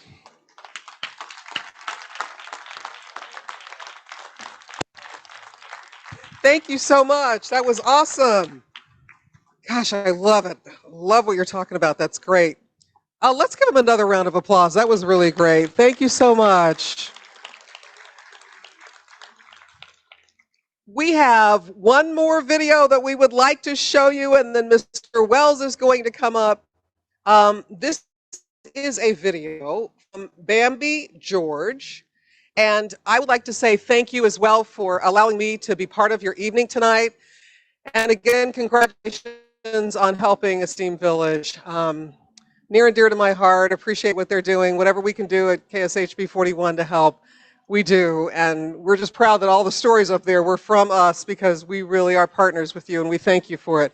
So let's watch this video and then we'll hear from Mr. Wells. Hi and good evening. I'm Bambi George, a member of a global technology consulting company, Belong Reply, that actually started in KC. I'm disappointed I couldn't be in person to support and celebrate with all of you tonight, but I'm thankful for the technology that allows me to still participate virtually. Growing up in KC has made it even more meaningful for me personally to partner with such a dedicated organization and group of individuals. It is so inspiring to see and hear of the events, creations, and accomplishments the students of aSTEAM Village are a part of.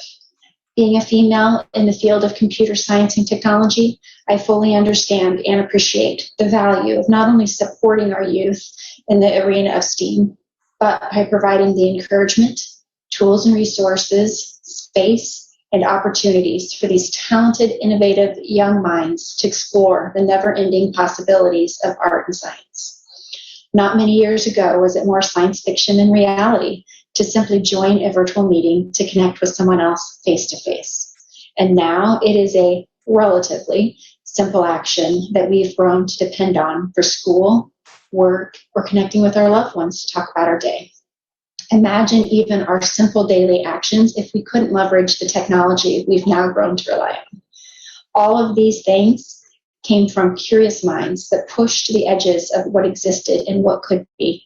And it is critical to all of us now and for the future that new generations are not only supported, but enthusiastically encouraged and equipped to pursue new ideas. We are preparing the young minds of today to be our life changers in the future. I am so grateful for the opportunity to join arms with all of you to help clear the path, grow, and encourage these beautiful young minds. Again, thank you, aSTEAM Village, for allowing me to be on this journey with you. I look forward to seeing all that is accomplished. Thank you. Well, oops, that's loud. Ms. Gregory, Ms. Hyatt, HNTB, thank you guys for your support. Valorem, thank you. EPR Properties, everybody, we just are glad that you came tonight. I know you're asking about the fundraisers. Well, let me be totally transparent. We laid everything out, but we didn't come up with a way to collect the money and the charge. Oops. But I want to ask you guys, what do you think about this? So we're having our second fundraiser. The Chiefs, as you know, play a football game Sunday night in Baltimore. We turn our parking lot into a drive-in theater. The 50-50 raffle was actually going to be drawn on that Sunday, but since we didn't get to do these activities and didn't get to do everything, what if we just leave it all up? If you guys came tonight, you guys can come to the drive-in. We'll have both of the drawings that night. Is that okay? Raise your hand. Can I get a round of applause? Is that okay? That buys us some time to make up for our error. It's like being Target and putting all the stuff on the shelves and then don't put in any checkout counters. Engineering flaw, right? So with that, Terry, are you guys up here? Terry? They did run a race. There's a lot of you took a chance on us as an organization, and 1080 Education is one of those. It's been about 7 years ago. I said, make us a regional hub. We'll get 1080 in Kansas City. And we've been trying and trying and trying. We finally got our first track. But this has been an amazing partner. And so, Terry, can you come up and tell them, I'm right here, but you can pass the laptop to Justin.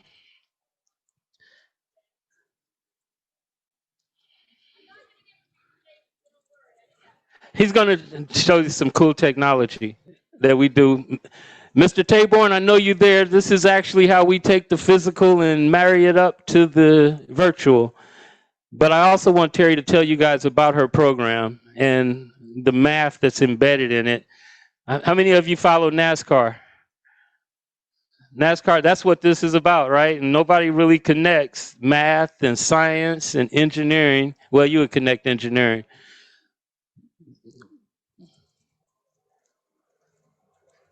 You good and ready? Okay. Hi, I'm Terry. So I just put some images up there of our team and everything that we do. I didn't really know I'd be up here on the mic, so I just was back there throwing some slides together and just some pictures for you. But really, we're here because, as William said, we've been working with aSTEAM Village, and NSBE actually for 8 or 9 years. So our team runs, I think it's hands down the most vibrant, interesting, exciting competition at the NSBE challenges and conferences for the last 8 years. So we're told. Really, that's kind of the excitement piece. What we do, my background is chemical engineering. So I graduated Georgia Tech. I went and worked in the pharmaceutical industry with Merck.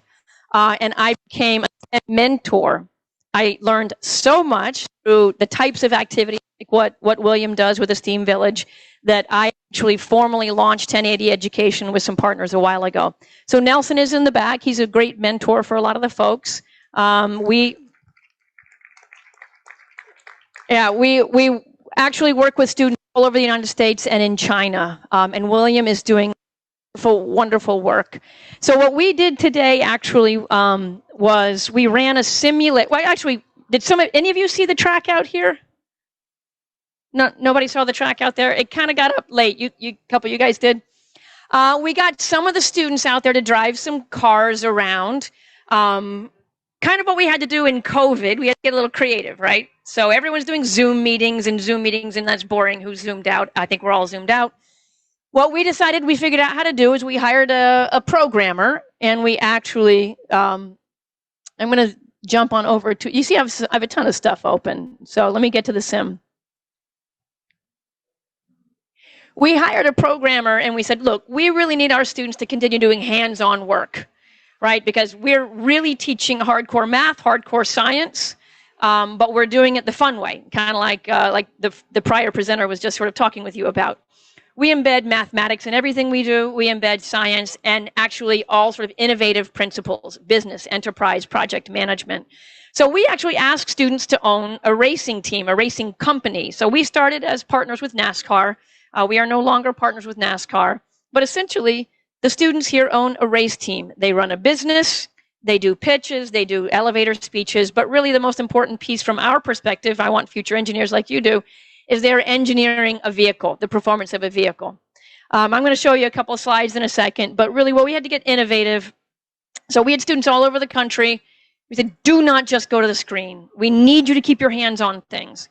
So we actually created a simulation where students all over the country and in China where we work, they were able to put tracks together like they did out there. Now they spend weeks and months engineering their vehicles, and then they do the race at the end. So we were able to program so that the students ran the race. They sent us the data. So it's all about data-driven decisions. And then we were able to pull the cars together on a simulation. And Nelson, you want to, oh, is it up there? Can you see it? I don't know where. Okay, hold on. That's what I want to do. All right, let's, I'm going to, maybe this full screen. Yeah, I'm going to close the, there we go, all right, okay. All right, so you can see this. So basically Nelson was able to call the races and make an exciting race, even though the students were working at home and on Zoom. So we're going to show you the results of how just 4 students out there. I'm sorry, Spencer, where are you? I didn't get your times in. Where are you, Spencer? I'm sorry. We didn't get your times in. So we're going to run a quick simulated race here. Nelson's going to call this race. You ready? All right. You're going to see a timer at the bottom, which is not quite correct. We were going to run 5 minutes, and we decided not to run 5 minutes. Whoops. We ran only 2 minutes.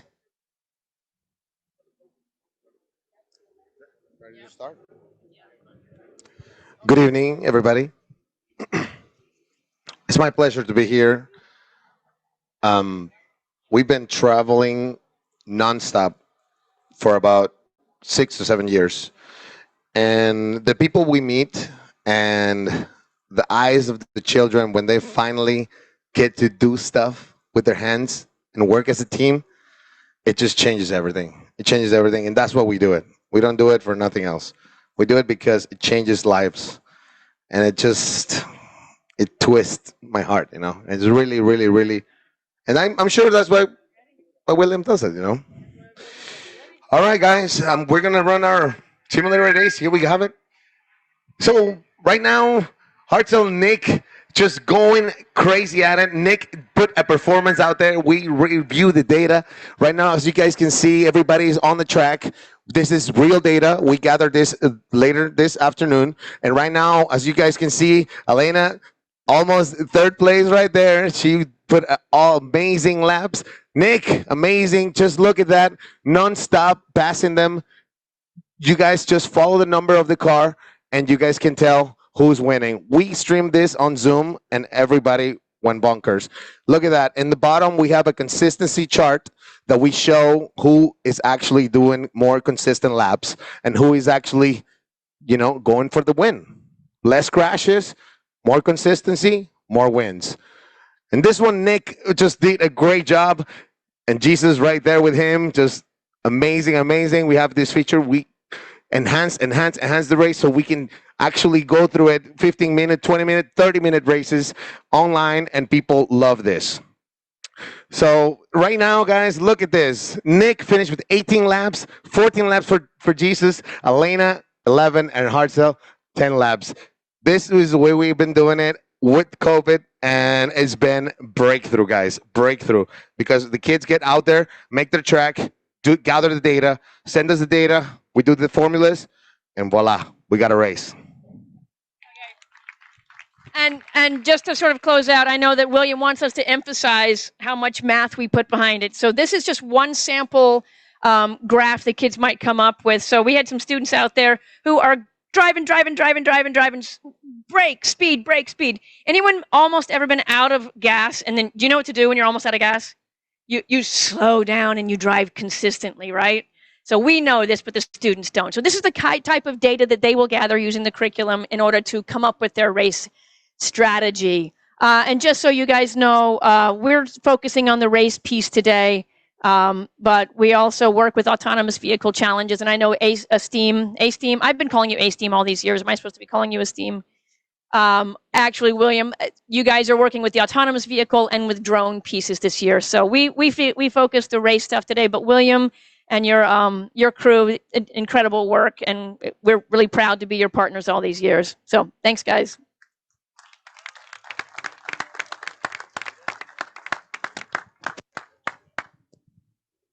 Thank you, Terry. Hey, Mr. Davis, can we come talk to custom engineering about our HVAC? We got you. Thank you for supporting us and coming out. So y'all ready to hear some music? I think this is like the guy right here, right? So I'm going to bring up Mr. Jonathan Young.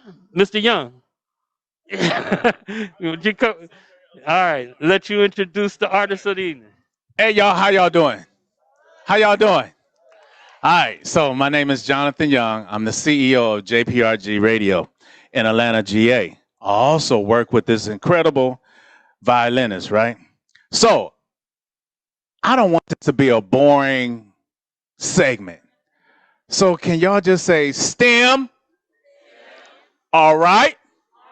All right, I'm going to do that one more time. How you doing, sister? All right. STEM? All right. All right, y'all sound a little bit sad. Let's do one more time. STEM? All right. Yeah, okay, we getting there. So this brother, man, I'm going to tell you about him. He's a young dude from Houston, Texas, and he's been playing violin, man, since like 8 years old. And he's always, one thing I love about him, and this is the honest truth, he's always giving back to the community or to the audience. But here's the deal. The more energy you put into it, the more you get back. Am I right? Isn't that what you do? So like, when you go to the bank, you put some money in the bank, they can only give you 1% back. That's not good. Okay. So anyway, so STEM. All right. Now y'all gotta say it like y'all in a fraternity or sorority. All right. Yeah. All right. He's doing a sound check. All right. So my job is the JPRG Radio. So we have JPRG Radio, means jazz, pop, R&B, and gospel. And we do what they call a sports channel. And I'm the morning gospel host, if you say. And then on every Monday and Tuesday in the evenings, I do smooth jazz from 8 to 10, and I have a ball. The good thing about me is I keep Christ first. I keep Christ first in my conversation, in my radio station. I don't care what happens. I'm telling you straight up, man, if I don't believe, I ain't gonna be here. Am I right or wrong? All right, STEM? All right. All right, we're almost there. Dominique, what time? You good? Okay. You good? All right. Okay, he said 2 more minutes. So this is my first time being a part of STEM. STEM, what is science, technology, engineering, and mathematics. Arts. Okay, and mathematics. man, this is, I mean, for real, this is like cool because you know how when you have someone that never been a part of something that's brand new to them. So today when I was with the kids over there at that Royals, because I'm from Atlanta, so we flew in yesterday and all that stuff. So when I was over there with the kids, I was amazed because I love what this program is doing. It's bringing kids into another evolution thing or something. Because now, watch this. It has inspired me, y'all, for real. This has inspired me to go back, as I was talking to Mr. Justin today, it has inspired me to go back and teach kids in my community radio production and video TV production. So this here has inspired me. You ready, D? All right, ladies and gentlemen, here's what we're going to do. STEAM. All right. All right. All right. I need you to really, when this brother come up here, man, I want you to just give it up, man, for like you cheering for whatever football team you got, okay? Ladies and gentlemen, I would like for you to put your hands together. Give it up for the one and only, from all the way from Houston, Texas, Mr. Dominique Hammons!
Thank you. How y'all doing out there? Come on, how y'all doing out there? Y'all can do better than that. Oh, it's time to party now. It's time to party, man. Look, my name is Dominique Hammons, international recording violinist. First off, I want to say thank you to aSTREAM for bringing me. William, where is he? Okay. Well, I just want to give him the praise for just bringing me and bringing me out here to this beautiful event. I'm very excited to share my gift to y'all. And I like to tell a lot of people, you know, this is not a show, it's a party. So feel free to get up, dance, clap. You know what I mean? You ain't going to be in my way. We just here to have a good time, all right? So we're going to go ahead and do some more good music. Y'all ready for some more? I said, y'all ready for some more? All right, here we go, y'all. We're gonna do a little bit of new school. This is Chris Brown, Fine China. Come on, y'all.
We're going to do another favorite. This is called Peaches by Justin Bieber.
Y'all enjoy the music so far?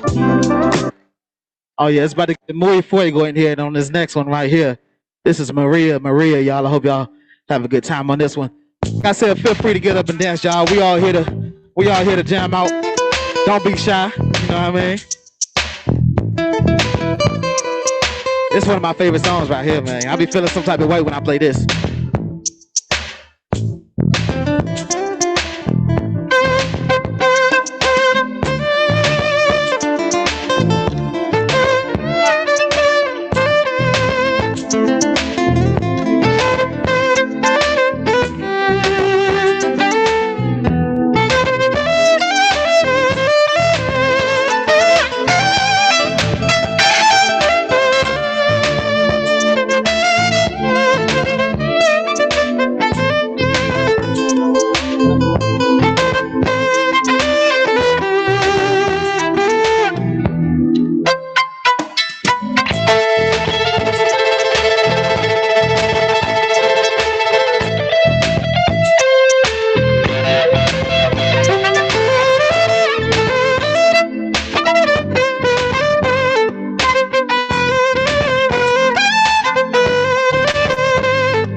Yeah, man. Y'all having a good time so far? We do a little bit of old school. I'm gonna take it back to the 80s. Is that okay? I'm gonna take it back to the 80s. Hold up. Let's see if y'all know this one right here. We're gonna take it back down memory lane, baby. Come on. Yeah, man.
hold up. We're gonna switch it up. We're gonna slow it down just a little bit.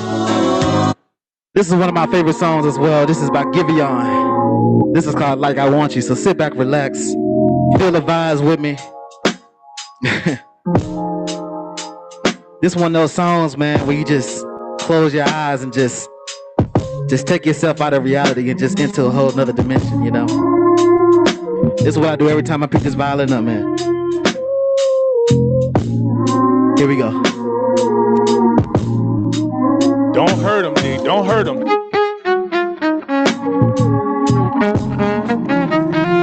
Come on now.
Another classic after this. This is gonna be another familiar song. This is called Tennessee Whiskey. Oh yeah.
Thank y'all. Thank y'all. So since it's the month of September, you know, I gotta play this next tune right here, man. We're gonna do another old school one.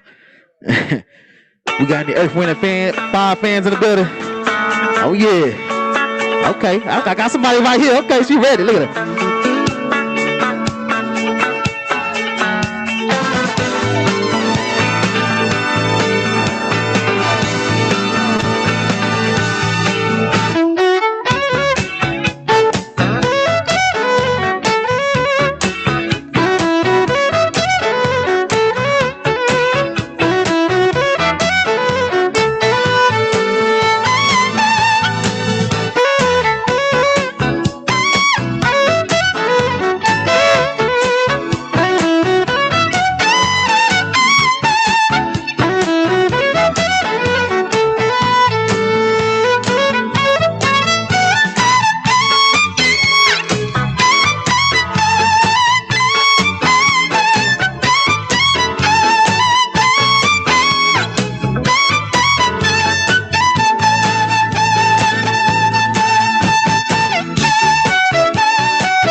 Thank y'all so much. Thank y'all so much. While I have the mic right now, if you aren't following me on Instagram, Facebook, I do have all of that.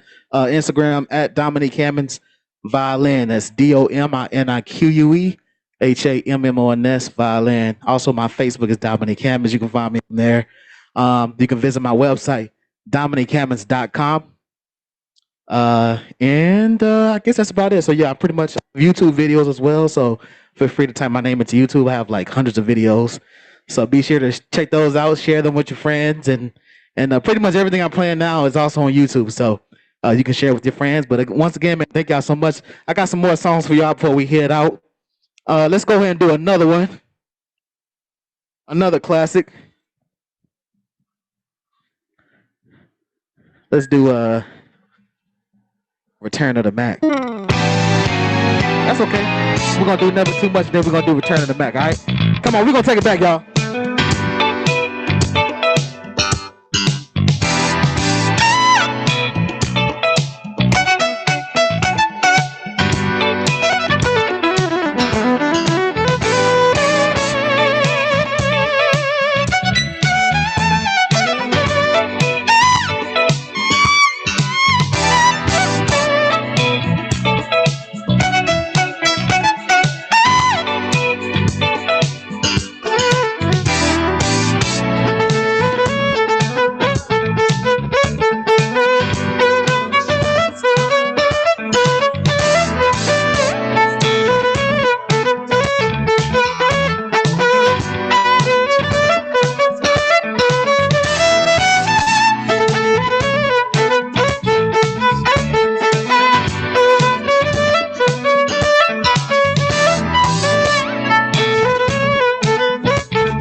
getting close to the end.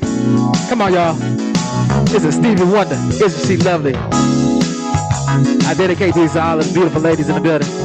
This song is to y'all.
Oh yeah, y'all. I'm down to my last two songs, man. Once again, I hope y'all had a great time. Here you go. This is TLC. No Scrub.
Yeah, y'all had a great time, man.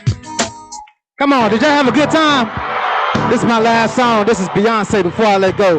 Feel free to get up on this last song and dance it out, y'all. Come on. Here we go.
Once again, thank y'all so much. My name is Dominique Hammons. I hope y'all had a great time. Be sure to follow me on Instagram, Facebook. Also visit my website, DominiqueHammons.com. Thank y'all so much for coming out. I hope y'all have a great night. If you have not been through the photo booth yet, come to the photo booth. We want to get all your pictures. We got to get them all together. So come through the photo booth. It's free.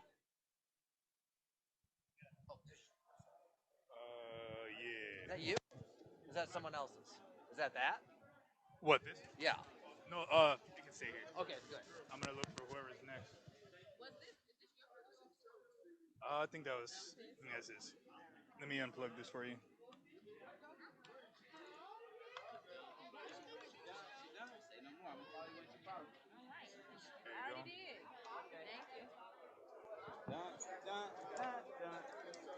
practicing your singing in the shower? She said, only by myself.